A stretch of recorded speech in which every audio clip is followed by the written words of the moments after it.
அன்பான சகோதர சகோதரிகளே, இன்றைக்கு தேவன் நமக்கு கொடுத்திருக்கும் ஆசீர்வாதமான வசனம், கர்த்தர் என் கன்மலையும் என் கோட்டையும் என் இரட்சகருமானவர்.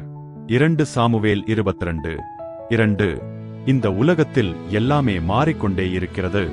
மனிதர்கள் மாறலாம், சூழ்நிலைகள் மாறலாம், ஆனால் மாறாத ஒரே ஒன்று, கர்த்தர் நம்முடைய கன்மலையும் கோட்டையும் இரட்சகருமாக இருப்பவர்.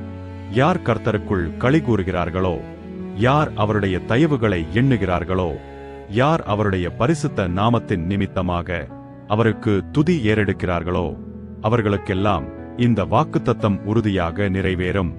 கர்த்தர் நம்முடைய கன்மலை, நம்முடைய நம்பிக்கையை உறுதியாக கட்டும் இடம், நம்முடைய கோட்டை, பாதுகாப்பாய் மறையும் இடம், நம்முடைய இரட்சகர், சோதனைகளில் விடுவிப்பவர். நீங்கள் இன்று பலவீனமாயிருந்தாலும், பயம் சூழ்ந்திருந்தாலும், மனிதர்கள் விட்டு போனாலும், கர்த்தர் உங்களை விட்டு போக மாட்டார். இந்த வசனம் உங்களுக்காகத்தான். கர்த்தர் என் கன்மலையும் என் கோட்டையும் என் இரட்சகருமானவர். கர்த்தருக்குள் களி கூறுங்கள், அவருடைய தயவுகளை நினையுங்கள், அவருடைய பரிசுத்த நாமத்திற்கு துதி கொடுங்கள். உங்கள் வாழ்க்கையில் இந்த வாக்குத்தத்தம் நிச்சயம் நிறைவேறும். ஆமென்.